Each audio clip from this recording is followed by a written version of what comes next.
irmãos, a paz do Senhor a todos, boa noite. Sinalizem aí, por favor, se vocês estiverem me ouvindo e conseguem visualizar bem, por favor.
Os irmãos me ouvem? Os irmãos estão me ouvindo?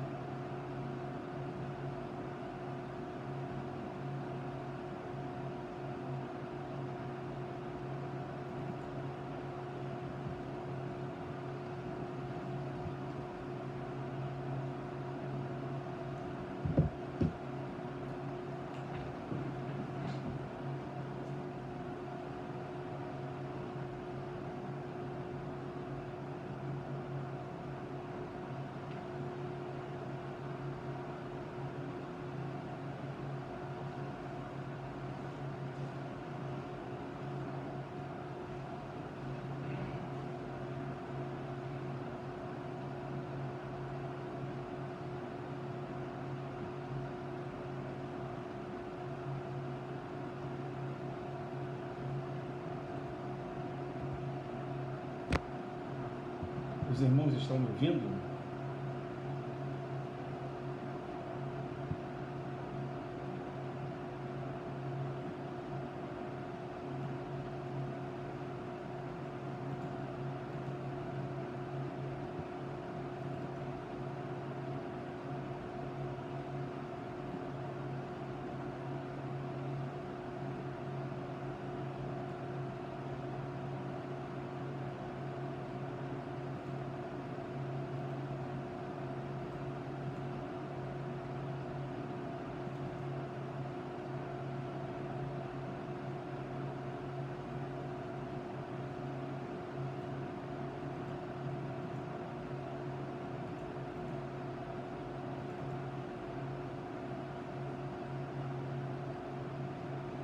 Pessoal, se vocês estiverem me ouvindo, sinalizem de alguma forma. Eu não mexo muito nessa ferramenta, é a primeira vez aqui, então preciso que vocês digam se estão me ouvindo, se estão visualizando. Preciso de um retorno, de um feedback para a gente iniciar a aula, entendeu?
Veja agora, irmã Amanda, se melhorou o áudio e se saiu o barulho de fundo. Acredito que era por conta do ventilador.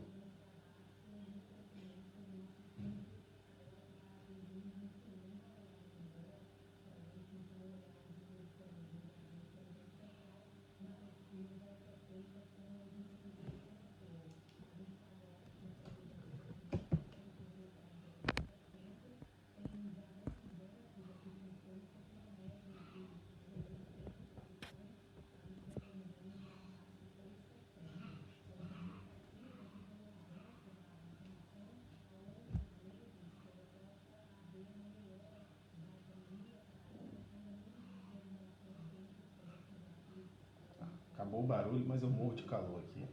Eu estou num outro quarto que é sem ar-condicionado, então fica bastante calor aqui, por isso que eu estava com o ventilador ligado. Mas enfim, vamos iniciar aí a nossa aula. Vamos orar ao Senhor, pedindo para que Ele possa nos conceder o entendimento necessário para compreendermos aquilo que nós vamos tratar nesta noite. Nosso Deus, nosso Pai, bendito ao Senhor seja o teu nome por esta noite, pela oportunidade que temos de estarmos reunidos e unidos em torno do nome de nosso Senhor e Salvador Jesus Cristo, para aprendermos um pouco mais da tua palavra, que certamente é inerrante, é infalível e por isso precisa ser conhecida por todos nós, não apenas conhecida, mas também praticada, para que a nossa vida em tudo glorifique o teu nome, mas também para que possamos te servir melhor, seja como membros da igreja, seja como obreiros. Nós estamos aqui, Senhor, para que possamos obter um conhecimento mais amplo da tua palavra, que tu possas abrir o nosso entendimento, mas também abrir o nosso coração, para que possamos aprender um pouco mais daquilo que é necessário para o nosso elevo e crescimento espiritual. Nós oramos agradecidos em nome de Jesus. Amém. Meus irmãos, o som está no último volume, eu acho que eu não tenho mais o que fazer. Enfim, eu até sugeri ao pastor João Luiz que utilizássemos uma outra ferramenta, né? Eu estou habituado, irmãos, a trabalhar com algumas tecnologias e também estou habituado a trabalhar com educação. Não sei se os irmãos me conhecem, eu sou o professor Rafael Santos e estarei com vocês em alguns encontros, em alguns momentos, falando sobre o Novo Testamento. Há muito tempo, ou algumas semanas, que o pastor João Luiz tem tentado encontrar um horário, né, disponível na minha agenda para que pudéssemos estar reunidos e juntos aprendermos a palavra do Senhor. No entanto, em razão de eu ser administrador de uma instituição de ensino que funciona praticamente de segunda a segunda, eu tenho uma disponibilidade de tempo bastante reduzida. Mas como esta semana é uma semana atípica, de feriado, né? Então hoje eu estou com a disponibilidade de estar aqui com os irmãos. Não sei quando será o nosso próximo encontro, mas tentarei que o nosso encontro próximo seja o mais rápido possível, para que não fiquemos tanto tempo sem nos encontrarmos e estudarmos um pouco sobre a disciplina do Novo Testamento 1, que é o que nós iremos estudar hoje. O Novo Testamento 1, irmãos, abrange basicamente o período interbíblico e os 4 evangelhos. Os evangelhos de Jesus Cristo, segundo escreveu o evangelista Mateus, bem como o evangelho de Jesus Cristo, segundo escreveu o evangelista Marcos, o evangelista Lucas e o evangelista João. Então, a nossa aula, ela pode, na verdade, ser compreendida, se assim o tempo for bem utilizado e se nós conseguirmos prosseguir bem com a disciplina, a gente talvez terá 5 encontros, né, para esse primeiro momento do Novo Testamento, a primeira parte do Novo Testamento, que é o Novo Testamento 1. Então, nós iremos trabalhar o período interbíblico, ou o período intertestamentário, e os eventos que ocorreram dentro deste período, como, por exemplo, o surgimento de alguns impérios, como o Império Persa, o Império Grego, o Império Romano. Vamos meditar, refletir, estudar sobre as seitas políticos religiosas que surgiram neste período interbíblico, que estão presentes no Novo Testamento. Falaremos também sobre o mundo sendo preparado para o advento do Messias, quais foram as mudanças, quais foram as transformações que ocorreram no mundo de então para que o Messias pudesse se manifestar. E falarmos um pouco sobre o porquê ou a razão dos 4 evangelhos que passaremos a estudar nos próximos encontros. Então, nos próximos encontros, cada um deles, nós vamos tratar sobre um evangelho. Suponho que no próximo encontro falaremos sobre o evangelho de Mateus e, posteriormente, o evangelho de Marcos, sucessivamente o evangelho de Lucas e, por fim, o evangelho de Jesus Cristo, segundo escreveu João. Para este primeiro momento, nós vamos, portanto, falar sobre o período interbíblico, ou o período intertestamentário, que é o período que compreende um espaço de tempo desde o término, digamos assim, do Antigo Testamento, em termos de eventos e não em termos de escrita, o tempo de escrita, até o início do Novo Testamento, também considerando um espaço de tempo partindo do princípio de quando esses eventos começaram. Em outras palavras, nós vamos tratar de um período que abrange basicamente os séculos 5, século 6, século 5, século 4, século 3, século 2 e o século 1 antes de Cristo. Ou seja, vamos refletir um pouco sobre os últimos 500 anos antes de Cristo, até que o Messias surge e nasce. Então, este período interbíblico, ele vai trabalhar, vai tratar desde o período em que o Império Persa substituiu o Império Babilônico, sendo, portanto, um dos impérios responsáveis pelo retorno, pelo regresso dos judeus que estavam na Babilônia para Jerusalém e que foi mais adiante substituído pelo Império Grego.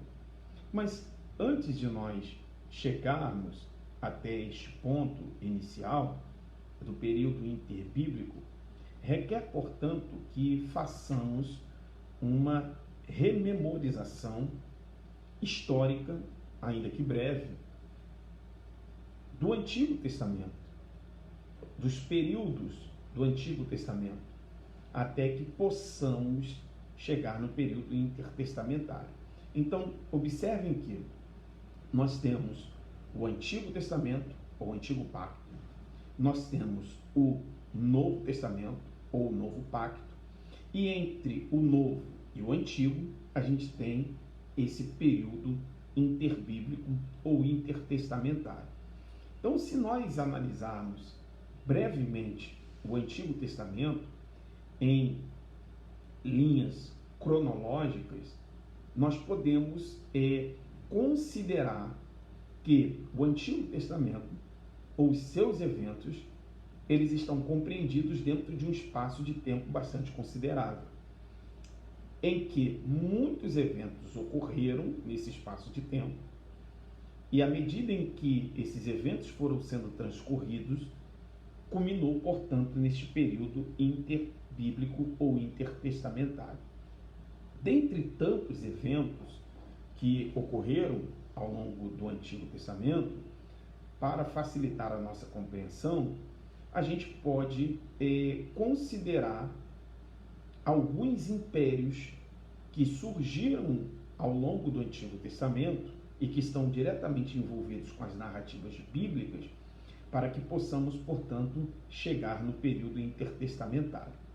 Então a gente tem, por exemplo, no livro do Gênesis, bem no seu início, após a chegada de Abraão à terra de Canaã, um período conhecido como período patriarcal, dentro da narrativa bíblica. Óbvio que eu não vou dar detalhes porque não é aula de Antigo Testamento. Então, nós temos um período chamado patriarcal. Este período patriarcal se estendeu por alguns anos, e aí a gente percebe que dentro desse período patriarcal estavam presentes Abraão, Isaque e Jacó. Vocês conhecem a história tanto de Abraão, quanto de Isaque, quanto de Jacó. E que Jacó, portanto, ele foi residir no Egito em razão do seu filho José, que tornou-se governador do Egito. E ali Jacó chegou com toda a sua família, com muitos dos seus descendentes, e passaram a residir dentro do Egito, que era o maior império do mundo daquela época. E lá eles vivenciaram, como nós sabemos, 430 anos e viveram ao longo desse período como escravos. Então, este primeiro momento é um momento chamado do Império Egípcio, como um império predominante dentro da narrativa bíblica e que exerceu uma opressão contra os hebreus, ainda conhecido como os hebreus, e então Deus vai libertar os hebreus do Egito e vai conduzi-los até a Terra Prometida. Inicialmente fez isso por meio de Moisés, deu prosseguimento a isso através da vida de Josué, que introduziu o povo na Terra Prometida.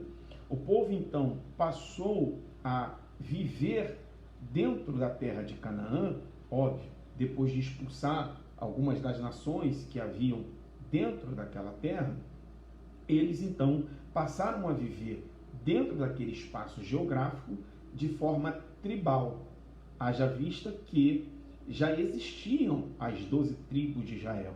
Então, cada território da Terra Prometida passou a ser ocupado por uma tribo de Israel, exceto, vocês sabem, a tribo de Levi, que não teve a terra como herança, e sim 49 cidades para residir, dentre elas 6 cidades denominadas cidades de refúgio.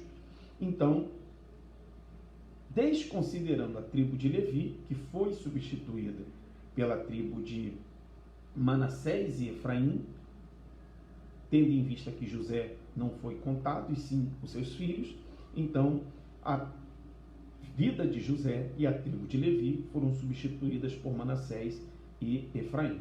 Então as 12 tribos estavam configuradas dentro daquele território.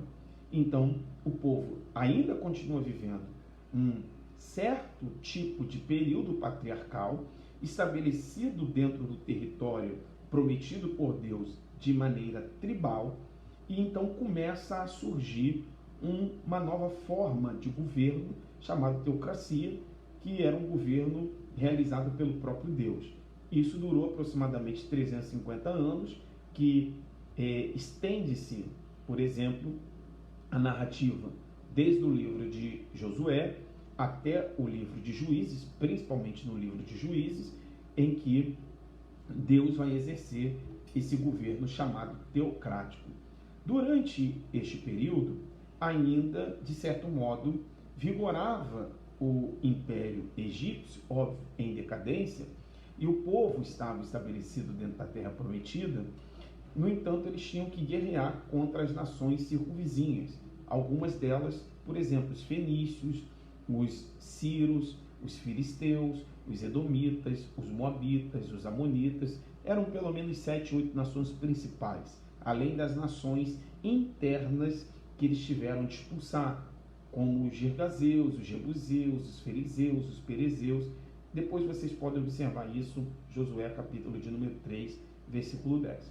Então, notem que o sistema de governo vai sendo modificado, o período vai sendo transcorrido, e então o povo, dentro do contexto do livro dos Juízes, e logo no início do primeiro livro do profeta Samuel, quer viver conforme as outras nações, tendo um rei.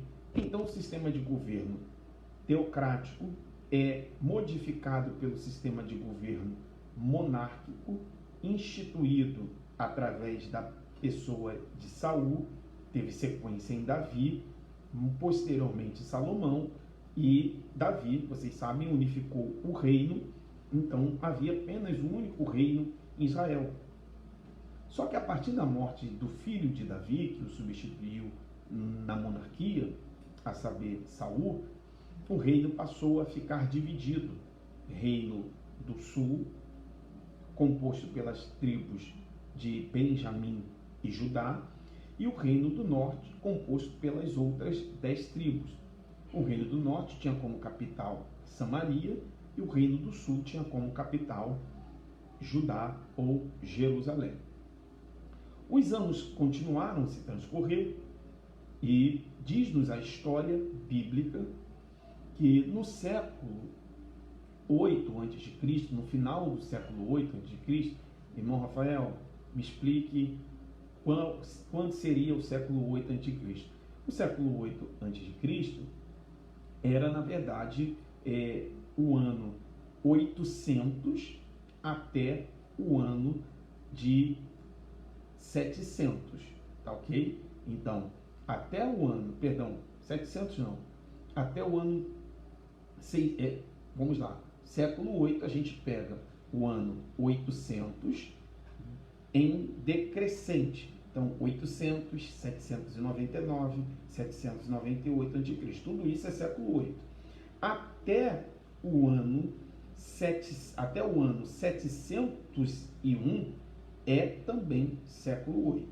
Apenas a partir do ano 700 é que a gente começa o chamado século 7 a.C., que aí vai se estender pelo ano 699, 698, 697 e assim sucessivamente, até o ano 601, que ainda é século 7. Aí a partir do ano 600 já é século 5. Então, dessa forma, no século 8 a.C., mais precisamente no ano 722 a.C., houve não diria o surgimento, mas estava em voga naquele tempo, estava em apreço, um outro império que substituiu o Império Egípcio, que era o Império Assírio.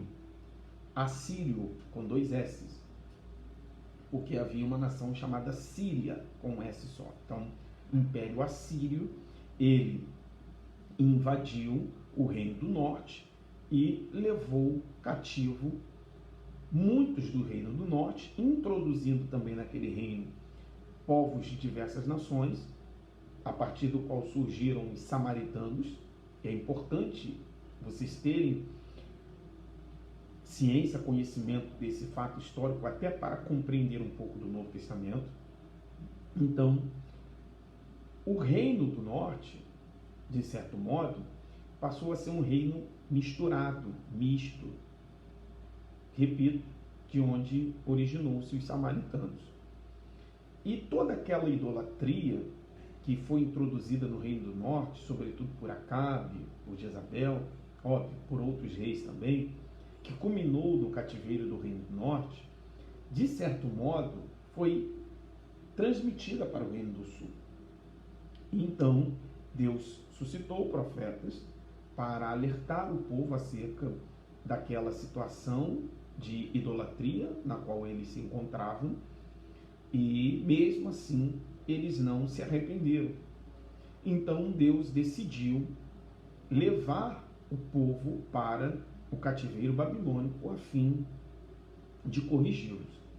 Então observem que houve o Império Egípcio, substituído pelo Império Assírio, e agora surgia um novo império já no final do século 7 a.C., por que não dizer que o cativeiro babilônico ele teve 3 fases, 605 a.C., ainda século 7, 598 a.C., já o século 6, e 586 a.C., ainda século 6. Então, dentro desse período, surge o Império Babilônico, que vai invadir o Reino do Sul, Judá, Jerusalém, e leva os judeus para a Babilônia. Na Babilônia, os judeus que falavam o hebraico sofrem influência tanto da cultura oriental quanto de vários outros idiomas do Oriente, resultando, portanto, num novo idioma, o aramaico. Então, observem as mudanças culturais que foram sendo impregnadas sobre o povo de Deus, as quais vão, de alguma forma, influenciar no período intertestamentário e, por conseguinte, no período do Novo Testamento. Então, o Império Babilônico foi um império responsável por conduzir o povo para o cativeiro babilônico, fez com que o povo mudasse um pouco dos seus hábitos, isto é, da sua cultura, e lá o povo permaneceu até o ano 538 a.C., quando eles voltaram a partir de uma ordem já de um novo império, que era o Império Persa. O Império Persa, ele surge a partir ganha força a partir da morte de Nabucodonosor. Isso é só uma informação histórica, que morreu no ano 562 a.C. O Império Medo vai ganhando força, se une a um outro império chamado Medo, e ambos se transformaram num só, Império Medo-Persa, e que no ano 538 a.C. tinha como seu líder supremo um homem chamado Ciro, acerca de quem Deus já havia falado por meio da boca do profeta Isaías.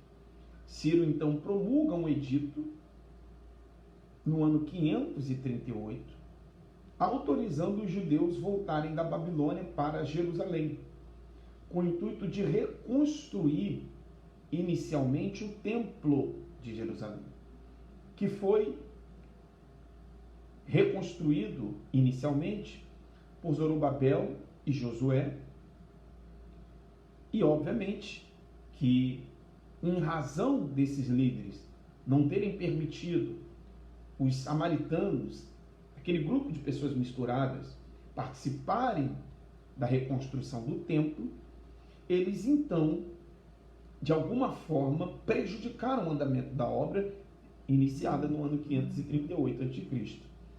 Então, esta obra parou por 20 anos e foi retomada apenas no ano 520, 519, 518 a.C. Esse Império Medo-Persa, ele continuou pujante, vigoroso, até que surgiu um novo império. E aí a gente adentra num período chamado interbíblico. Então, o Império Medo-Persa foi um império que estava presente até a reconstrução do Templo de Jerusalém e a reconstrução dos muros de Jerusalém. E dentro desse contexto da reconstrução do Templo de Jerusalém e também dos muros de Jerusalém, estão presentes 3 livros históricos e 3 livros proféticos, biblicamente falando. Quais são esses 3 livros proféticos? Ageu, Zacarias e Malaquias, que é o último livro profético do Antigo Testamento. Então, historicamente, cronologicamente, a narrativa veterotestamentária ou do Antigo Testamento, ela se encerra dentro do período em que o Império Medo-Persa estava em vigor. Dentro deste período derradeiro em que se fazem presente esses livros proféticos de Ageu, Zacarias e Malaquias, estavam outros 3 livros históricos que precisam ser estudados, diga-se de passagem, ao mesmo tempo em que são estudados os 3 livros proféticos que acabei de citar. Quais são esses livros? Obviamente, o livro de Esdras, de Esté e de Neemias. Esses 3 livros históricos precisam ser estudados juntamente com esses 3 livros proféticos de Zacarias, Malaquias e Zacarias.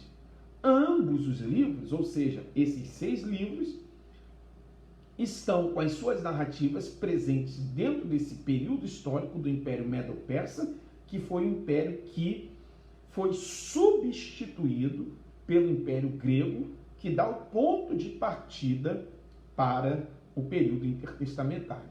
Resumo do que falei até aqui para compreendermos o período interbíblico. Antes do início do período interbíblico, a gente tem alguns impérios principais ou fundamentais.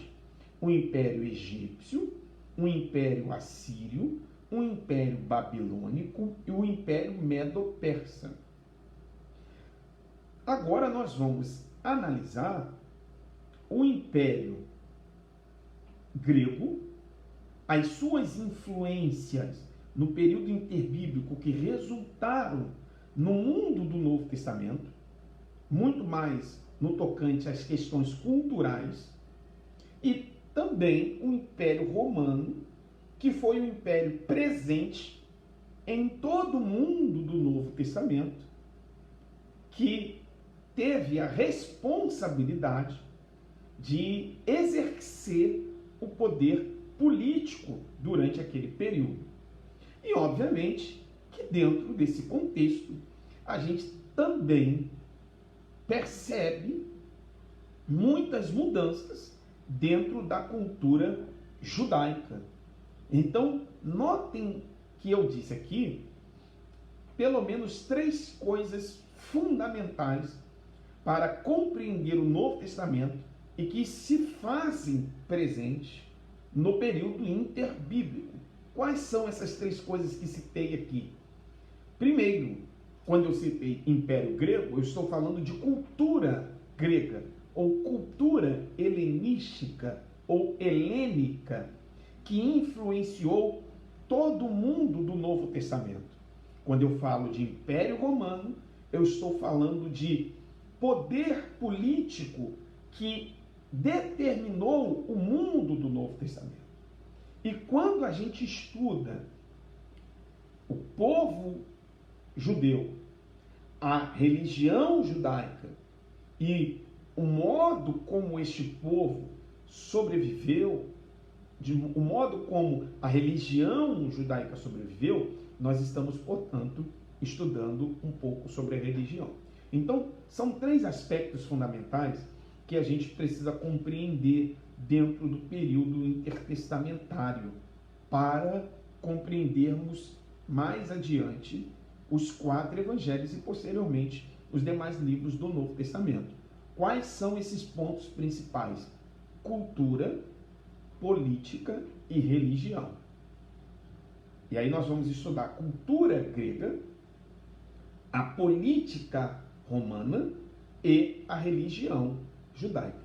Como que se comportou esses 3 fenômenos que estavam pujante, vigoroso, bem clarificado no período intertestamentário e que contribuíram relevantemente para o surgimento de um novo mundo no qual surge o Messias. Então, o período intertestamentário, ele abrange aproximadamente 400 anos de história.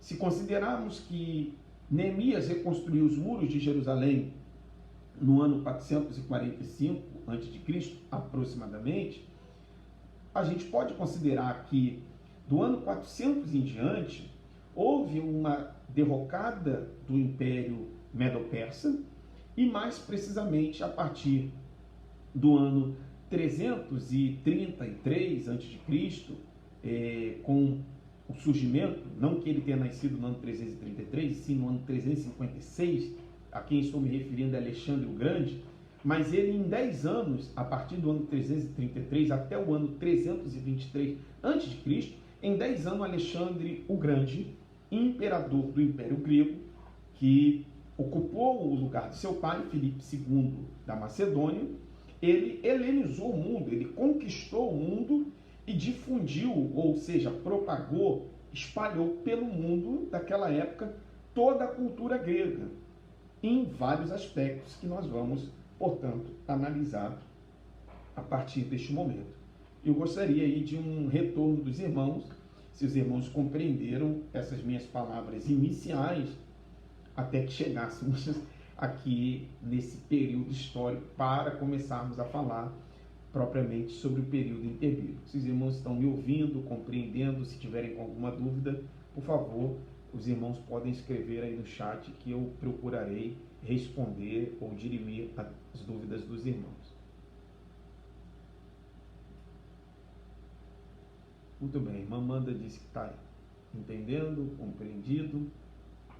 Algum outro irmão com dúvida? Deixa eu ver aqui, os irmãos que estão online.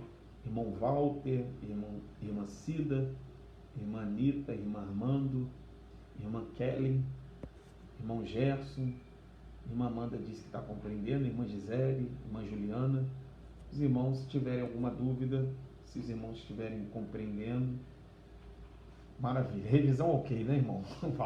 De fato, não é a intenção não é trazer nada novo, é fazer realmente essa revisão para que os irmãos possam estarem situados historicamente, cronologicamente, para que possamos, portanto, estudar o período interbíblico. Então, nós vamos analisar o período interbíblico a partir do período grego. Irmã Josina, serva de Deus, a senhora é por aqui, prazer tê-la aqui entre nós, viu? Eu já conheço a irmã Josina, então, razão pela qual eu estou mencionando o nome dela. Os outros irmãos eu acho que eu não conheço, né? Talvez sim, talvez não, mas enfim. Então nós vamos falar agora propriamente dito do período interbíblico a partir do período grego.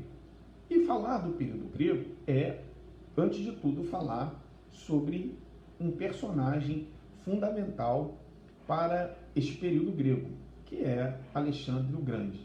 Certamente, os senhores e as senhoras, os irmãos e as irmãs, já tiveram a oportunidade de estudarem um pouco sobre Alexandre o Grande no período escolar. Alguns aqui no antigo segundo grau, outros mais jovens já talvez no ensino médio, enfim.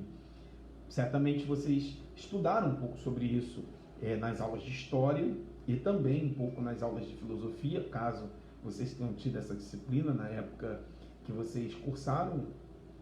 Então, vocês já devem ter alguma informação, algum conhecimento prévio sobre o período grego, não só a partir do que estudaram no que nós hoje chamamos de ensino fundamental 2 e também o ensino médio, mas razão também da formação bíblica dos irmãos, enfim. Nenhum aluno ele é uma folha em branco, todo aluno já chega em sala de aula, ainda que virtual, trazendo algum conhecimento acerca do assunto a ser tratado. Um ou outro ponto pode até ser desconhecido de um ou outro irmão, mas de um modo geral a gente sempre tem alguma informação já sobre o assunto que trataremos. Então, eu não vou discorrer muitos detalhes sobre esse período, até porque é um período bastante extenso, com muitas informações. Então, Se a gente adentrar muito nessas informações, a aula se torna muito histórica, né? E a intenção é apenas dar um panorama aos irmãos desse período, a fim de compreendermos melhor o Novo Testamento. Então, esse período grego, que foi o império que substituiu o Império Medo-Persa, ele teve como seu personagem principal Alexandre o Grande, um homem que nasceu na Macedônia, onde residia o seu pai, Filipe II. No norte da Grécia ficava essa cidade, né, da Macedônia, na mesma região onde estava a cidade de Filipos, que foi uma cidade onde Paulo fundou uma igreja. E este homem cresceu sob a tutoria, sob a tutela de Aristóteles. Este homem teve uma educação muito apurada, teve uma infância muito bem orientada, de modo que, sendo ele ainda muito jovem, com apenas 20 anos de idade, 23 anos de idade, ele já estava substituindo o seu pai e exercendo um poder extraordinário, como um gênio militar, liderando o melhor exército já visto no mundo até então, que era o exército de Alexandre o Grande. Ele então vai expandir o império que ele herdou do seu pai, e uma vez expandindo esse império, obviamente através de guerra, invadindo algumas nações, vencendo e impondo a essas nações a cultura e o idioma grego. A partir desse contexto de conquista do Império Romano através de Alexandre o Grande, a partir desses eventos históricos de guerras, de ampliações, de difusão da cultura grega e do idioma grego, surge o termo, a expressão chamada helenismo. E o que era o helenismo? Era exatamente isso que eu acabei de dizer. A propagação, a difusão da cultura grega e também do idioma grego. E isso ocorreu, de certo modo, ou inicialmente, com Alexandre o Grande, durante um período muito curto. Alexandre o Grande começa a empreender as suas incursões no ano 333 a.C. No ano 323 a.C., Alexandre o Grande estava morto. Um homem que viveu muito pouco tempo, viveu apenas 33 anos, morreu muito jovem. Então, em 10 anos, como a gente não pode, não temos aqui como compartilhar, né, imagem, por isso que eu gosto muito de um outro aplicativo, que é o Google Meet, que aí eu conseguiria compartilhar a tela do meu computador e aí mostrar mapas para vocês dos territórios conquistados por Alexandre o Grande, para vocês terem uma ideia do que este homem fez no seu tempo. Então ele conseguiu helenizar o mundo. E quando Alexandre o Grande morre, ele vai deixar uma herança. E essa herança, ela pode ser compreendida em pelo menos 6 aspectos. Se vocês estão com papel e caneta, é hora de vocês fazerem essas anotações históricas, mas que são fundamentais para compreender o Novo Testamento. Pelo menos 6 heranças Alexandre o Grande deixou, legou para aqueles que viveram pós ele, cujas influências se encontram presentes até os dias de hoje. Os irmãos estão me acompanhando, os irmãos estão aí com papel e caneta para fazer as devidas anotações.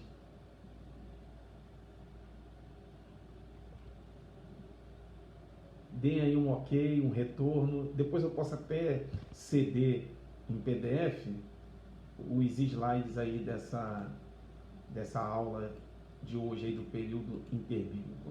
Eu tenho tudo isso, irmãos, preparado, que eu já dei algumas vezes aula sobre esse assunto.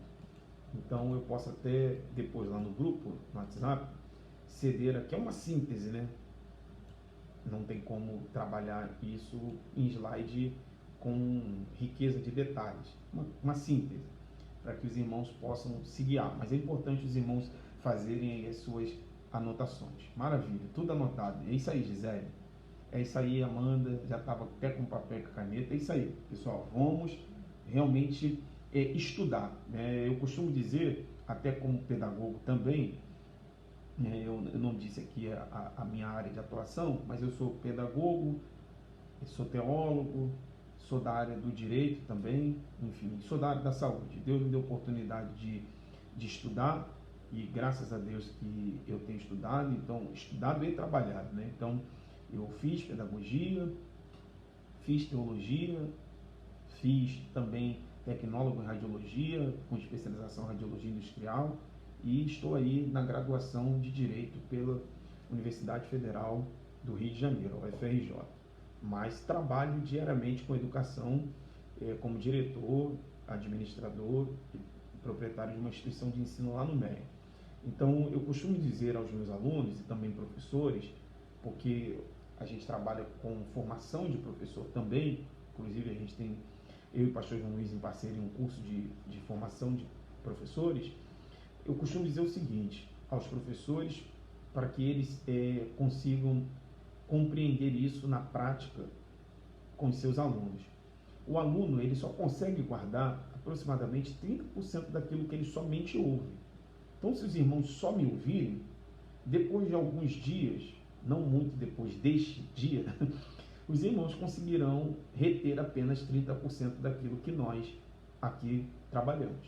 Se os irmãos me ouvirem e visualizarem slide, imagens, coisas do tipo, os irmãos conseguem chegar a 50% de retenção da aprendizagem. Se os irmãos ouvem, veem e participam, sejam respondendo chat, fazendo pergunta, anotando, os irmãos conseguem chegar a 70%.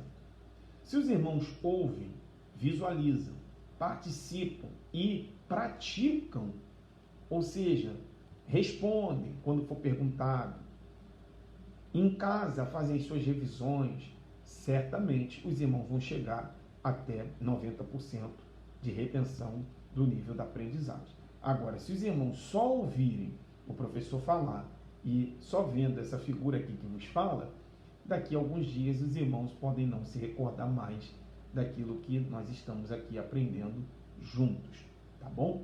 Então, é importante essas anotações, essas observações. Irmão Walter, eu vou passar, sim, a referência bibliográfica, já de antemão. A primeira eu vou aqui mostrar esse livro, tá ok? Período Interbíblico do Enéas Toganini. É minha sugestão para os irmãos, embora tenha a sugestão do próprio pastor João Luiz, mas está aqui a minha sugestão. Quem quiser estudar o período interbíblico, esse aqui é o livro. Não é muito grosso, livro fino, do Enéas Toganini. Seria, digamos assim, a bibliografia principal para o período interbíblico. Há um outro livro, permita-me me retirar aqui um minuto.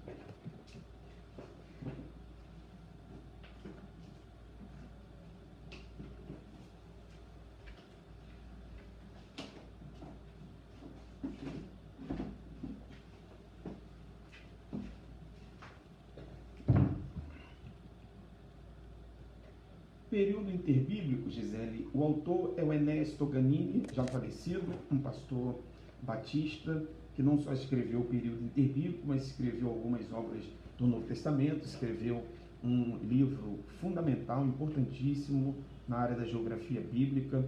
Enfim, Enéas, obrigado, Walter, por ter colocado o nome dele aí. Enéas Toganini, publicado pela editora Ragnus, tá ok? Período interbíblico. Se vocês querem estudar este período, este livro é o livro, digamos assim, principal para estudarmos este assunto. Há um outro livro auxiliar para este período, ele é um pouco mais, digamos assim, teológico, mais técnico. O livro de Enéas Toganini, ele é um livro, digamos assim, com uma linguagem mais acessível, com uma linguagem mais popular, não é um livro tão técnico, é um livro que nos faz compreender de maneira simplória esse período intertestamentário ou interbíblico. Existe uma outra obra, que é esta obra publicada pelo John Mayer, que é Entre os Dois Testamentos, fala sobre história e religião na época do Segundo Templo, publicado pela editora Loyola.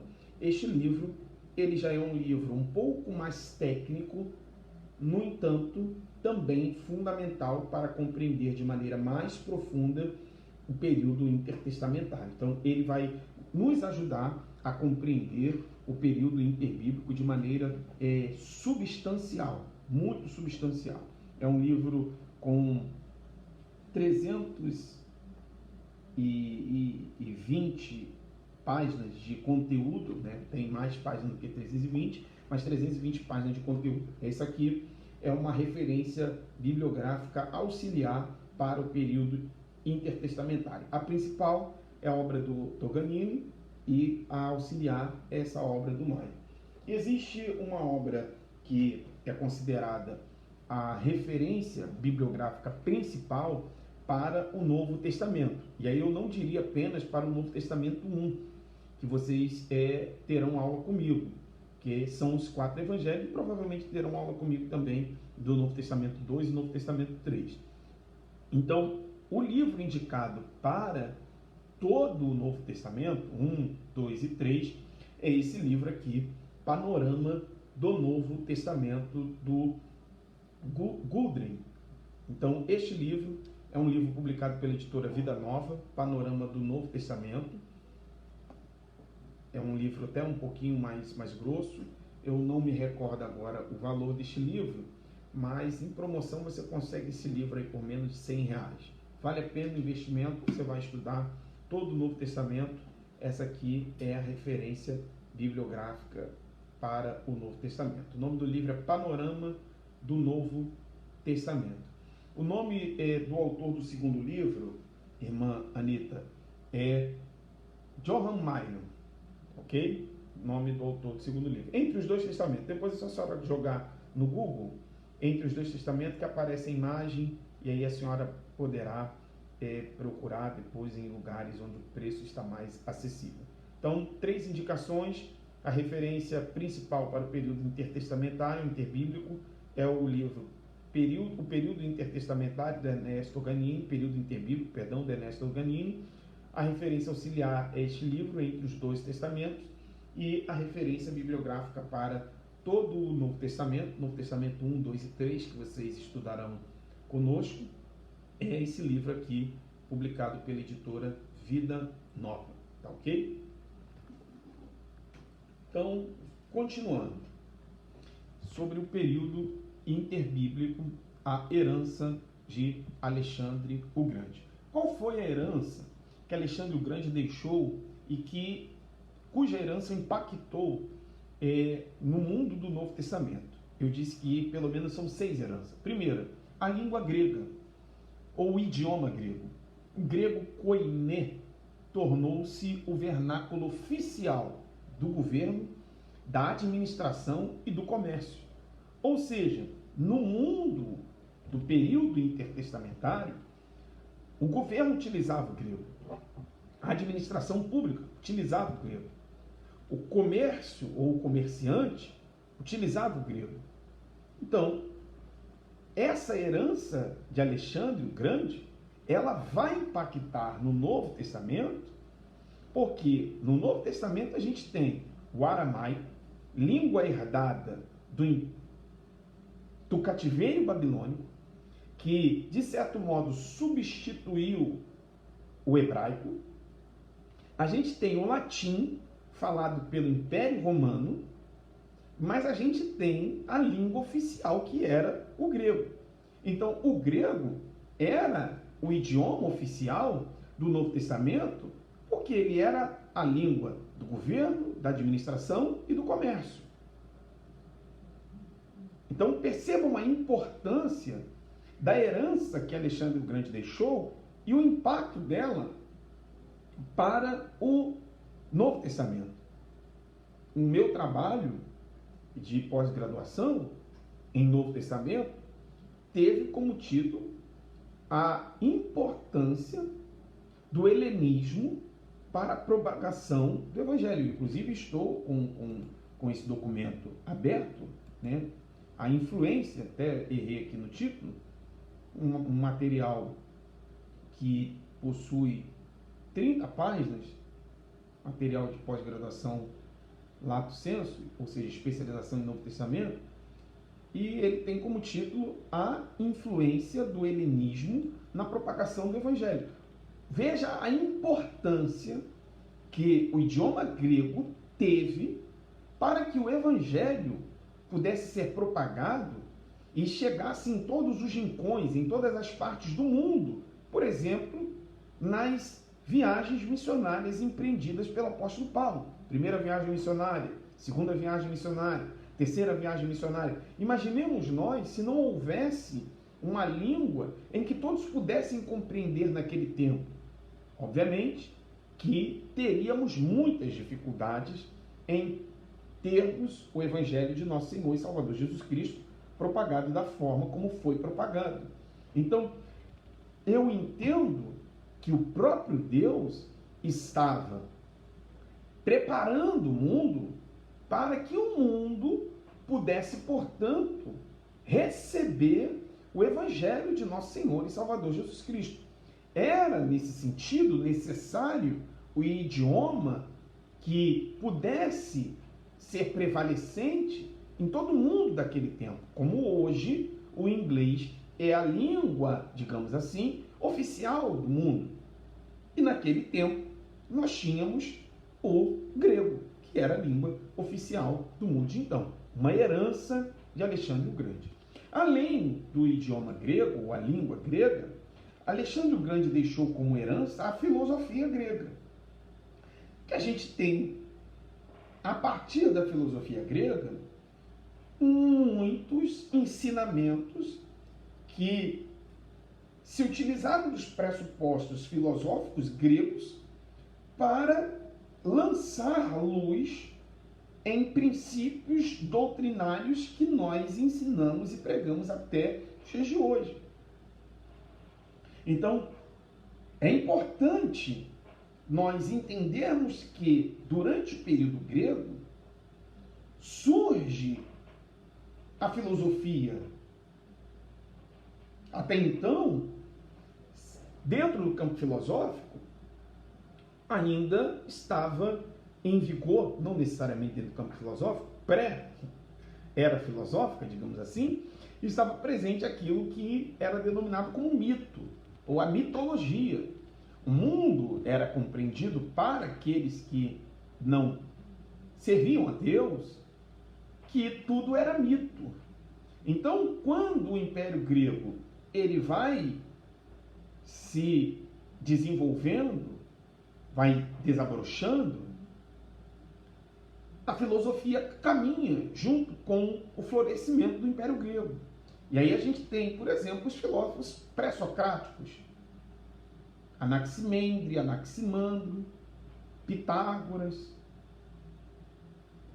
Tales de Mileto, tantos outros filósofos que começaram a discorrer sobre como foi a origem do mundo, se foi através da água, se foi através do fogo, se foi através do vento, se foi através da matemática. Óbvio que não é uma aula de filosofia, mas o estudante de teologia, ele precisa entender que Alexandre o Grande deixou uma herança, e essa herança perpassa, primeiro, pela linguagem grega, segundo, pela filosofia grega, que é dividida entre pré-socráticos e pós-socráticos. Os pré-socráticos, eu citei algum deles aqui, como não é aula de filosofia, eu não vou tratar sobre o que cada um deles defendia. Então a gente tem pré-socráticos, e aí depois a gente tem os principais, Sócrates, Platão e Aristóteles. E aí a gente tem algumas escolas filosóficas que vão surgindo a partir desses filósofos principais e que estão presentes no Novo Testamento, como o epicurismo, o estoicismo, o pirronismo, o ceticismo, o cinismo, a escola cirenaica. Um exemplo de epicurismo e estoicismo falaremos com mais detalhes lá na frente quando falarmos sobre, por exemplo, o livro dos Atos dos Apóstolos. Mas isso tem origem no período interbíblico. Então é fundamental o aluno ter a ideia do que essas escolas defendiam para que vocês possam compreender quando, por exemplo, Paulo disputava com esses filósofos. Por exemplo, a escola cirenaica. O que era a escola cirenaica? É uma escola na cidade de Cirene. Que cidade é essa? Cirene é aquela mesma cidade que Simão, denominado de o Cirineu, veio para participar da festa da Páscoa. Veja, se nós estudarmos sobre a cidade de Cirene, sobre a escola cirenaica e até mesmo sobre Simão Cirineu, nós vamos perceber a riqueza que existe naquele versículo que a Bíblia cita que Simão foi constrangido a carregar a cruz. Simão Cirineu. Só essa expressão, Simão Cirineu, é alguns dias de estudo, irmãos. Então, veja como conhecer a história que envolve esses aspectos que aqui nós estamos refletindo superficialmente, são fundamentais para nós compreendermos,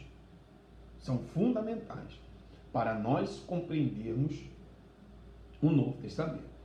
Então, além da língua grega, além da filosofia grega, Alexandre o Grande deixou uma outra herança, as artes plásticas. Ou seja, escultura em pedra ou em bronze, obras de artes sedutoras. Estava muito presente na cultura grega pessoas nuas nas imagens de escultura, o que foi revigorado naquele período chamado Renascimento cultural, lá em Florença, na Itália, pós o período da Idade Média, início ali do século XVI, final do século XV, início do século XVI, um pouquinho antes da Reforma Protestante, quando surgem Donatello, Rafael, Michelangelo e tantos outros homens, escultores, pintores, Leonardo da Vinci, por exemplo, lá com o homem vitruviano, enfim. Então, isso tudo era uma revisitação ao período grego. Então, observem que 1000 anos depois, ou após a Idade Média, há uma revisitação ao passado, recuperando essa influência grega herdada por Alexandre o Grande. Então, essas artes sedutoras, fortemente expressivas, de grande destreza, com virtuosismo técnico e monumentais, foi fundamental para caracterizar a cultura grega. Além da língua, da filosofia e das artes plásticas, nós temos uma outra herança de Alexandre o Grande, a arquitetura grega. E dentro da arquitetura grega, a gente tem ginásios, teatros, grandes palácios, altares monumentais e templos. O Areópago, em Atos dos Apóstolos, por exemplo, uma herança dessa cultura grega, a cidade de Corinto, o Acro Corinto, onde estava o templo da deusa Afrodite, a cidade de Éfeso, onde estava o templo da deusa Diana, uma das 7 maravilhas do mundo daquela época, tudo isso é uma herança da arquitetura grega legada por Alexandre o Grande. Então, se a gente não compreender isto, encontraremos dificuldade para interpretar textos bíblicos do Novo Testamento, sobretudo das cartas paulinas, porque Paulo se utiliza muito dessa arquitetura grega, Paulo se utiliza muito da filosofia grega, das cidades gregas, das religiões gregas, para trazer esclarecimento aos cristãos. Então, essa arquitetura foi fundamental também. Ginásios, por exemplo, quando a gente se depara com Atos dos Apóstolos, capítulo de número 19, em que uma multidão conclama a deusa Diana dos Efésios, haja vista que muitos haviam queimado os seus livros e abandonado o paganismo e voltado-se para Cristo, em razão da pregação de Paulo ao longo de 2 anos e meio, 3 anos naquela cidade, era um ginásio ou um anfiteatro que cabia 24 mil pessoas. Então você imagine 24 mil pessoas conclamando a deusa Diana dos Efésios e Paulo querendo enfrentá-los. E a Bíblia diz que um dos discípulos de Paulo vai sugeri-lo que não enfrentasse aquela multidão, e Paulo, acatando aquele conselho, vai se retirar, e a história tem os seus desdobramentos.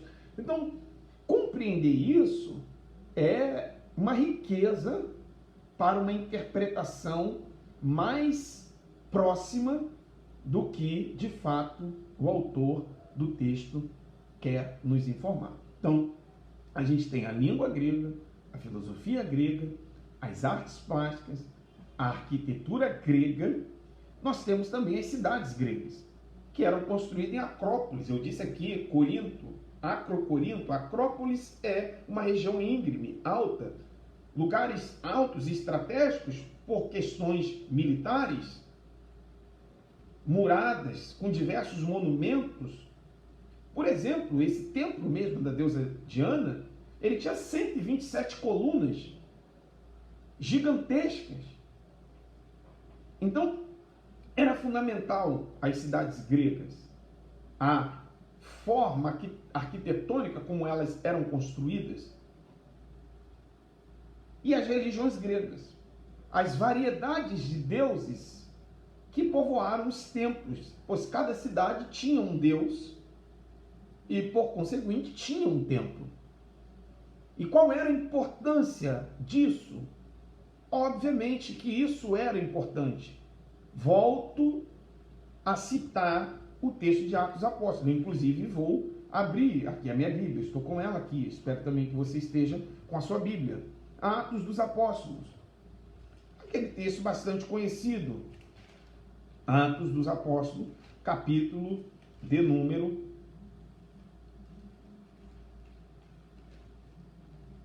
17. Paulo no Areópago. Veja, versículo 22 e o 23. E também o 24. E vou ler também o 25 e o 26 também. Vamos lendo, irmãos. Veja, para você entender, pode parecer que não. A importância das religiões gregas, a variedade de deuses que povoaram os templos, a importância disso para o surgimento do Novo Testamento, para a propagação do Evangelho. Versículo 22, Atos dos Apóstolos, capítulo 17.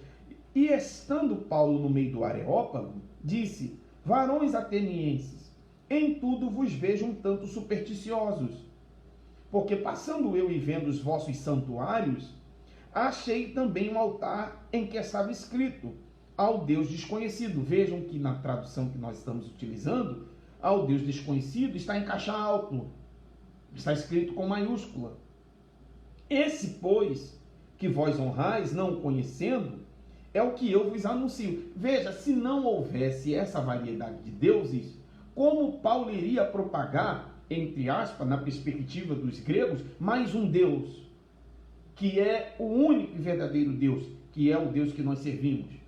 Então, até mesmo essa variedade de deuses foi importante para que o Deus desconhecido, que tornou-se conhecido a partir das pregações de Paulo, pudesse, portanto, ser propagado. Porque se houvesse, por exemplo, uma espécie de monoteísmo na cultura grega, ou na cultura romana, ou na religião grega ou na religião romana, certamente o evangelho teria encontrado muito mais resistência para ser pregado nesses ambientes. E graças a Deus que o evangelho conseguiu encontrar um ambiente politeísta, um ambiente de vários deuses, para que o único e verdadeiro Deus pudesse ser proclamado e, por conseguinte, reconhecido como o único e verdadeiro Deus e adorado, a quem muitos se renderam e estão servindo a esse Deus. Graças a Deus por isso. Então veja, versículo 24. O Deus que fez o mundo e tudo que nele há. E aí Paulo vai explicar quem é esse Deus desconhecido. Ele diz, o Deus que fez o mundo e tudo que nele há, sendo o Senhor do céu e da terra. Não habita em templos feitos por mãos de homens. Ou seja, esse Deus desconhecido, ele não habita aqui no Areópago, como os deuses de vocês habitam. Pois ele mesmo é quem dá a todos a vida, a respiração e todas as coisas. E de um só fez toda a geração dos homens, para habitar sobre toda a face da terra, determinando os tempos já dantes ordenados e os limites da sua habitação, para que buscassem ao Senhor, se porventura, tateando, pudessem achar, ainda que não está longe de cada um de nós. Ora, obviamente que eu não vou fazer exegese do versículo, ou dos versículos, não vou explicá-los. É só para fundamentar o que nós estamos aqui estudando. A herança de Alexandre o Grande, a priori, ou nesse momento antecipadamente. Em um outro momento nós vamos falar sobre a exegese, explicação dos versículos. Não é momento para isso. Eu sei que a gente fica afobado, querendo explicação de cada versículo, mas vamos devagar. Versículo 28. Porque nele vivemos e nos movemos e existimos. Como também alguns dos vossos poetas disseram, pois somos também sua geração. Sendo nós, pois, geração de Deus, não havemos de cuidar que a divindade seja semelhante ao ouro, à prata, ou à pedra esculpida por artifício e imaginação dos homens. Veja, Paulo confrontando o que os gregos faziam. Mas Deus, não tendo em conta os tempos da ignorância, anuncia agora a todos os homens em todo lugar que se arrependam, porquanto tem determinado um dia em que com justiça há de julgar o mundo por meio do varão que destinou. E disso deu certeza a todos, ressuscitando dos mortos. Então, se não houvesse essa herança, haveria um pouco mais de dificuldade. Então, resumindo, qual foi a herança de Alexandre o Grande? A língua grega, a filosofia grega, as artes plásticas, a arquitetura grega, as cidades gregas e as religiões gregas. Essas 6 heranças, obviamente tem outras, essas 6 heranças principais foram fundamentais, foram importantes para a propagação do Evangelho, para o advento do Messias. Então, essa herança, que pode ser chamada de influência grega, ela foi fundamental para o surgimento do Novo Testamento. Alexandre o Grande morre. E quando Alexandre o Grande morre, deixando essa herança, ele foi substituído pelos seus generais. Porque Alexandre não deixou sucessor direto, ele não teve filhos. Então, o seu irmão era muito despreparado porque tinha pouca idade. Então, os generais de Alexandre é que tiveram de tomar conta do império que Alexandre havia conquistado. Desse modo, o Império Grego foi dividido em 4 partes, ou em 4 generais. O Egito, que era uma parte do Império de Alexandre o Grande, ou do Império Grego, ficou com um general chamado Ptolomeu. A Síria, e aí vamos tentar trabalhar aqui geograficamente, para os irmãos se situarem, o Egito está ao sul de Israel. A Síria, agora é Síria com S só, está ao norte de Israel. Israel está no meio, entre o Egito e Síria. Isso é também fundamental para compreendermos as guerras nas quais Israel se envolveu entre Ptolomeus e Seleucida, pois Seleucida, ou Seleuco, foi o nome do general que passou a governar a Síria após a morte de Alexandre o Grande. Então a gente tem um general chamado Ptolomeu, no Egito, ao sul de Israel, e temos um general chamado Seleuco, ao norte de Israel, na região da Síria. Israel no meio. E aí a gente teve na Macedônia Cassandro, que está na Europa, bem distante de Israel, e na Trácia tivemos Lisímaco. Vamos, obviamente, focar o nosso estudo do período interbíblico, sobretudo entre os 2 generais Ptolomeu e Seleuco, porque Israel está no meio do território em que ambos os generais governavam. E obviamente que esses generais queriam conquistar Israel, que estava no meio, porque Israel era um local de transição de quem queria sair do sul para o norte, do norte para o sul, do leste para o oeste, do oeste para o leste, ou do oriente para o ocidente, necessariamente passava por Israel. Quem, por exemplo, queria ir para a Mesopotâmia, quem, por exemplo, queria ir para a Babilônia e sair da Babilônia, da Mesopotâmia e ir para o Egito, percorria por Israel. Então, Israel é, até os dias de hoje, um lugar estratégico. Não é em vão, eu não vou entrar nos detalhes, que a nação de Israel ela é alvo de guerra até os dias de hoje.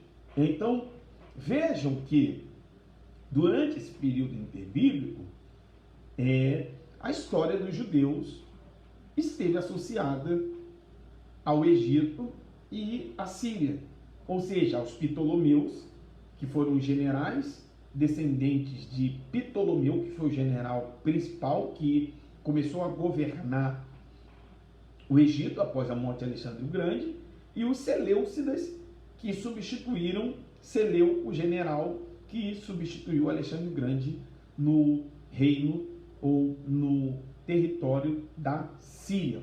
A Palestina sofria grave consequência porque ela, naquele tempo, era considerada parte da Síria. Então, essa guerra ela foi cada vez mais trazendo consequências para a nação de Israel, para o território de Israel. E isso durou desde a morte de Alexandre o Grande, morreu em 323 a.C., até mais ou menos aí o ano 167, 168 a.C. Agora vejam bem, óbvio que dentro desse período em que Ptolomeus e Seleucidas estão se enfrentando, há muita história, que é impossível falar sobre elas numa aula de um seminário básico de teologia, inviável. Mas fica aqui a minha sugestão: comprem as obras sugeridas, não apenas esta, mas tantas outras, e leiam, para que vocês saibam o tanto de coisa que aconteceu dentro desse período e que tem profundas consequências em narrativas neotestamentárias ou em textos bíblicos do Novo Testamento. Por isso que é importante estudar esse período.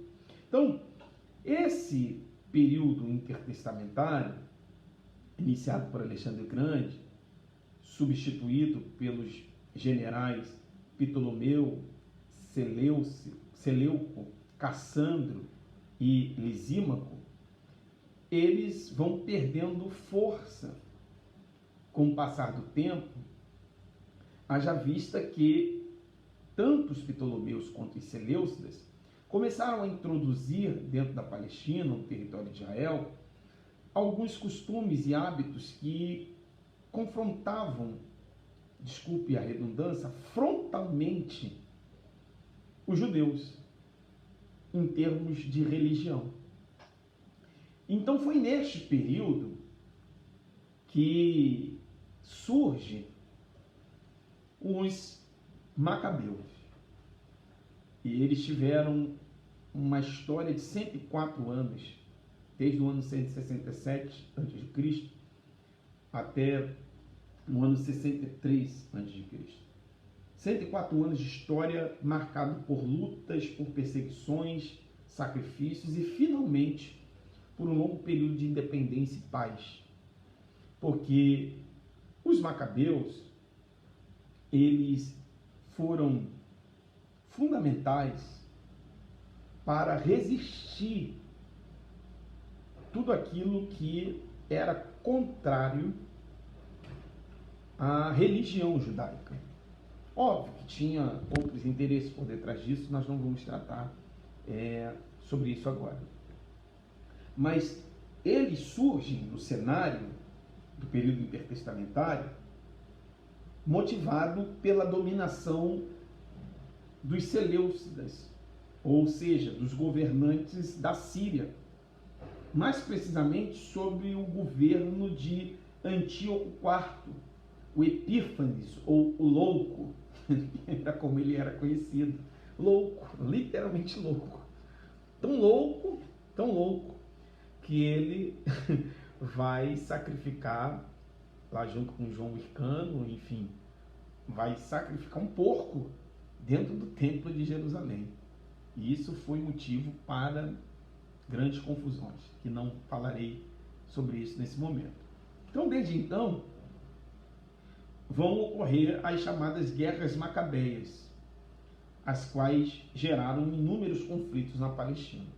Essas guerras macabeias, elas vão culminar na Palestina dos Macabeus, porque até a geografia da Palestina ela foi transformada em razão dessas guerras. Então, a gente percebe um período em que os Macabeus foram fundamentais, e aí tem até o livro de Judas Macabeus, 1 e 2, se você tem a Bíblia Teb, tradução ecumênica brasileira, ela possui também os livros apócrifos. É de bom tom, em termos de conhecimento histórico, ler os livros de Judas Macabeus para você compreender um pouco dessas guerras. Não como um livro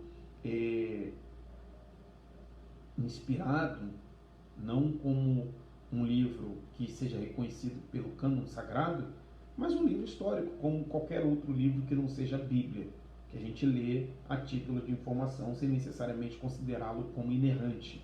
Então, você pode ler o livro dos Macabeus sem considerá-lo um livro inerrante como a Bíblia é.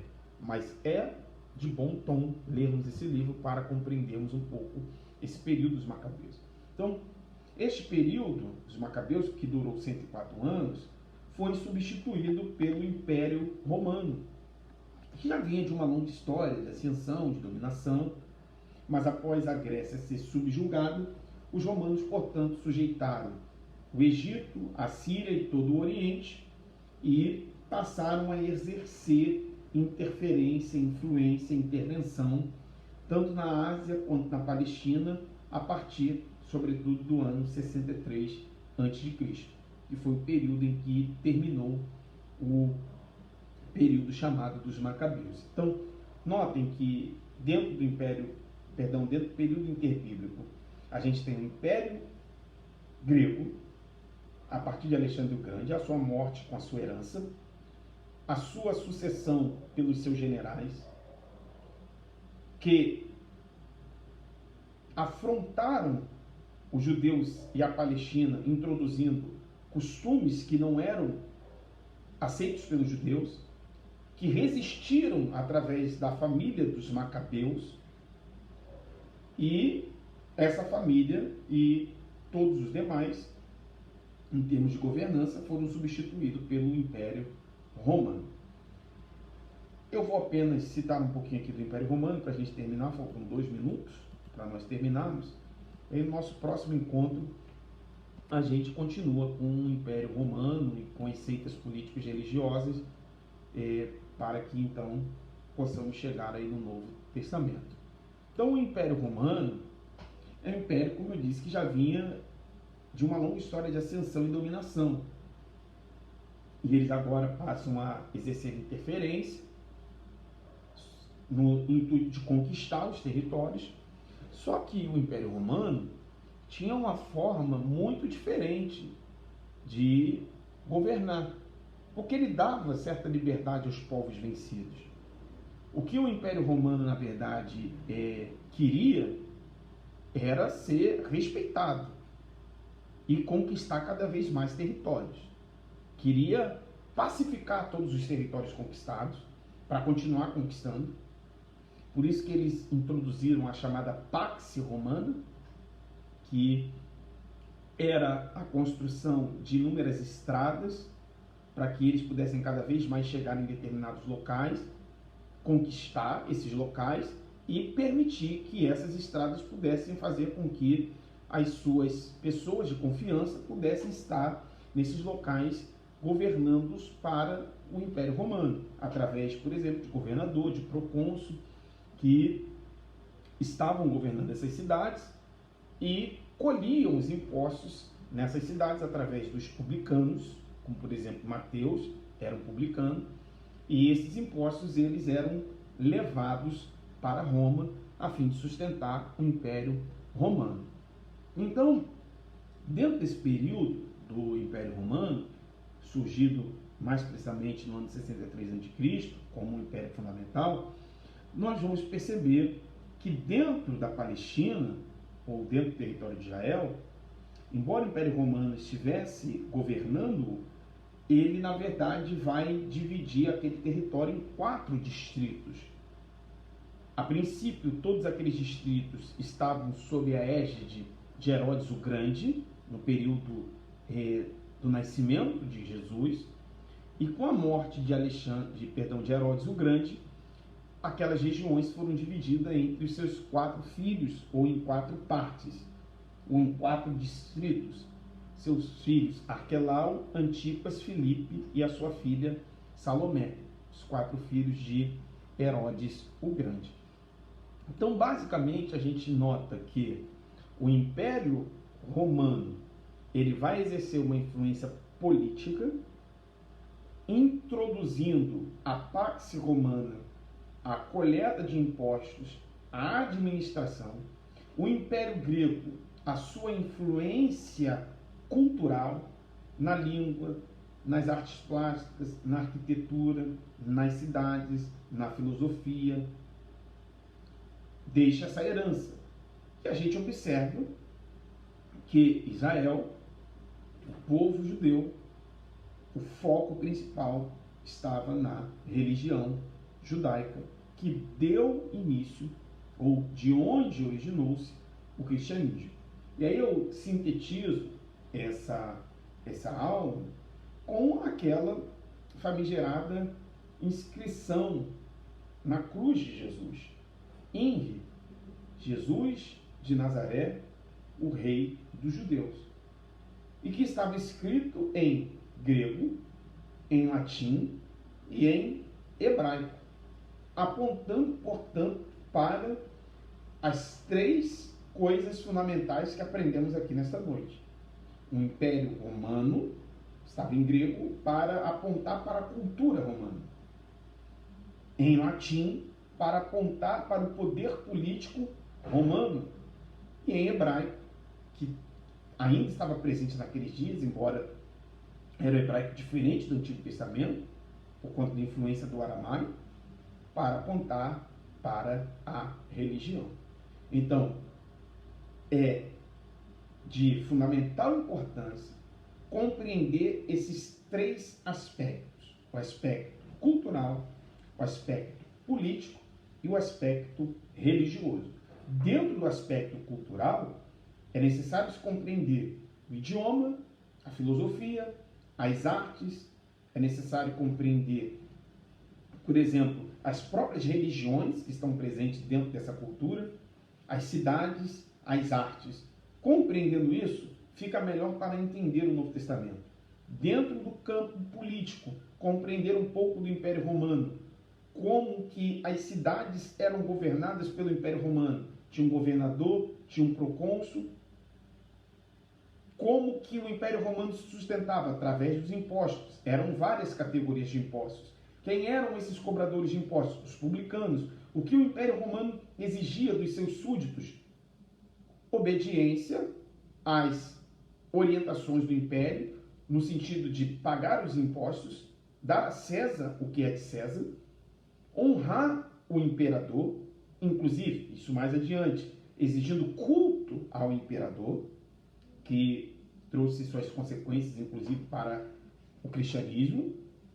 Mas observem que essa Pax Romana de preparar estradas possibilitou, portanto, que o evangelho também pudesse ser propagado em vários lugares, porque o Império Romano dava liberdade às pessoas para adorar os deuses que eles queriam, desde que o Império Romano continuasse sendo obedecido. Então, isso foi importante. A cultura, a política, para que, portanto, a religião judaico-cristã pudesse se estabelecer dentro desse cenário, surgindo, portanto, a partir desse contexto, o Messias. Então, na próxima aula, no nosso próximo encontro, nós vamos, portanto, tratar sobre as principais seitas políticos religiosas que surgiram até mesmo antes do período interbíblico, mas que estavam presentes no período interbíblico, que surgem, ou melhor, que estão mais presentes com uma força maior no mundo do Novo Testamento. Por exemplo, os fariseus, os saduceus, vamos falar sobre os herodianos, vamos falar sobre os escribas, vamos falar sobre os zelotes. São seitas políticos religiosas que estavam presentes no Novo Testamento, mas que o surgimento delas estão no período intertestamentário. Então, a partir daí, ou seja, a partir da análise desse período interbíblico, é que nós poderemos estudar o Novo Testamento. Então, falamos nessa introdução, poderia ou pode ser o título da nossa aula de hoje, Introdução ao estudo dos Evangelhos. Nós estamos trabalhando uma introdução aos estudos dos Evangelhos. E essa introdução aos estudos dos Evangelhos está dividida em 4 partes. Primeira parte, já lhe respondo, irmã Amanda. A primeira parte é período interbíblico, que é o período persa, período grego, dos macabeus e dos romanos. E, portanto, após a gente falar sobre isso, vamos falar sobre as seitas políticos religiosas. E aí vamos falar as condições do mundo para o advento do Messias e o porquê dos 4 evangelhos. Falaremos isso na próxima aula. Vou sintetizar tudo que disse aqui nessa noite e vou responder a irmã Amanda para nós encerrarmos a nossa aula. Fizemos uma reminiscência, uma lembrança do Antigo Testamento, falando dos impérios presentes no Antigo Testamento. O Império Egípcio, dentro do período patriarcal, pegando sobretudo o segundo filho de Abraão, o terceiro descendente, né, da linhagem ali abraâmica, tem Abraão, Isaac e Jacó, mas através do filho de Jacó, José, eles chegam no Egito. Então, Império Egípcio, que foi substituído pelo Império Assírio, que levou o reino do norte para o cativeiro assírio, subsistindo apenas o reino do sul, que foi levado para o cativeiro babilônico pelo Império Babilônico, que substituiu o Império Assírio. Então a gente já tem 3 impérios: egípcio, Império Assírio e Império Babilônico. O Império Babilônico foi substituído pelo Império Persa, que é também conhecido como Império Medo-Persa. Dentro deste Império Medo-Persa, os judeus que estavam no cativeiro babilônico voltaram para Jerusalém, reconstruíram o templo, reconstruíram os muros, dentro do contexto dos 3 livros proféticos, Zacarias, Malaquias e Ageu, e dos 3 livros históricos, Esdras, Esté e Neemias. A partir do ano 400 a.C., dá-se o início ao surgimento de um novo império que se torna poderoso a partir do momento em que Alexandre o Grande herda a coroa do seu pai, Filipe II da Macedônia, e governa durante 10 anos o Império Grego, desde o ano 333 a.C. até o ano 323 a.C. Em 10 anos, Alexandre o Grande conquista o mundo e heleniza o mundo, ou seja, difunde a cultura grega para o mundo daquela época. Quando ele morre, ele deixou uma herança. Qual era a herança que o Alexandre o Grande deixou? E aqui eu passo a responder o questionamento da nossa irmã Amanda e também da irmã Josina, que não pegou essa parte da herança. 6 heranças que Alexandre o Grande deixou. Primeira herança a ser citada, a língua grega, o idioma grego. A segunda herança que Alexandre o Grande deixou, a filosofia grega, que é dividida entre pré-socráticos e os pró-socráticos. A irmã Gisele, ela até colocou aqui um resumo. Então, o idioma grego, a filosofia grega, que está dividida entre pré-socráticos e pós-socráticos, as artes plásticas, que são as esculturas em pedras, em bronze, as obras de artes sedutoras, que eu disse que foi revisitada no período do renascimento cultural do século XVI, final do século XV, início do século XVI. Aí nós temos a arquitetura grega, que são os ginásios, os teatros, os grandes palácios, altares monumentais, templos, como por exemplo o Areópago aqui que nós falamos. Então, arquitetura. As cidades gregas, por exemplo, a cidade de Corinto, cidade de Éfeso, a própria cidade de Filipos, enfim, são cidades que, a cidade de Cirene, de onde veio Simão, são cidades com característica da cultura grega. Eram cidades construídas em acrópolis, em lugares altos, cidades construídas em lugares estratégicos, muradas e com diversos monumentos. E as religiões, variedade de deuses que povoaram os templos. Então, Alexandre o Grande deixa essa herança. Quando ele morre, ele é substituído por 4 generais: Ptolomeu, que ficou no Egito, Seleuco, que ficou na Síria, Cassandro, que ficou na Macedônia, e Lisímaco, que ficou na Trácia. A história concentra-se entre Ptolomeu e Seleuco, porque Ptolomeu está no Egito, Seleuco está na Síria, Israel está entre ambos. E as guerras que Seleucidas e Ptolomeus travaram fez com que Israel sofresse muito dentro desse período interbíblico, em razão das guerras que tanto a Síria e Egito travavam. Isso resultou, inclusive, na influência de hábitos, de costumes que eram contrários à religião judaica. Por conta disso, surgiu uma resistência liderada por Judas Macabeus, que durou 104 anos, do ano 667 a.C. até o ano 63 a.C. Após esse período macabeu, surge, portanto, o Império Grego, o Império Romano, que tem aquele sistema de governo através de governadores, de procônsul, cobrador de impostos, e a gente observa que eles querem uma obediência ao Império Romano, mas em contrapartida eles dão liberdade para que as pessoas possam adorar os seus deuses, fazerem o que bem desejarem. E aí, no mundo do Novo Testamento, a gente observa que o Império Romano deu a Herodes o Grande o poder de governar a Palestina, e após a morte de Herodes o Grande, seus territórios foram divididos em 4 distritos e entregues aos seus filhos, Arquelau, Antipas, Filipe e Salomé. E a gente pode entender isso como sendo, por exemplo, a Judéia, Galileia, a gente tem a região da Traconites, enfim, a gente vai estudar sobre isso aí no Novo Testamento. Então, esta foi a nossa reflexão de hoje, a nossa aula de hoje, é uma introdução aos estudos do Novo Testamento. Ainda não estamos estudando propriamente o Novo Testamento, estamos tratando sobre a introdução aos estudos dos Evangelhos. Por que essa introdução?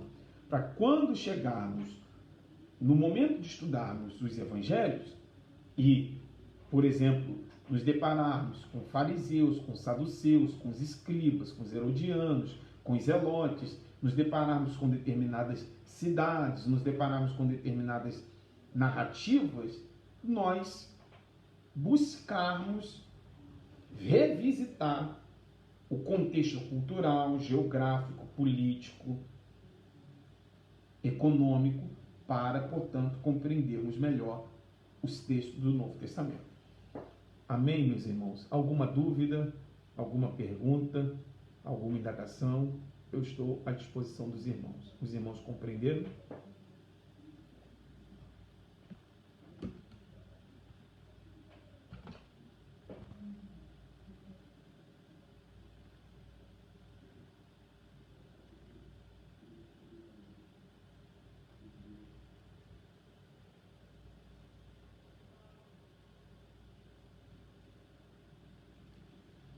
Maravilha. Se os irmãos compreenderam, não tem nenhuma dúvida, está tudo ok. Irmão Walter, irmã Gisele, irmã Josina.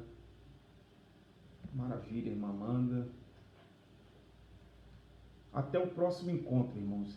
talvez eu vou tentar me organizar para que nos encontremos aí na próxima quarta-feira ou nas próximas quarta-feiras. Ou tentar me organizar para que talvez a gente se encontre de 15 em 15 dias.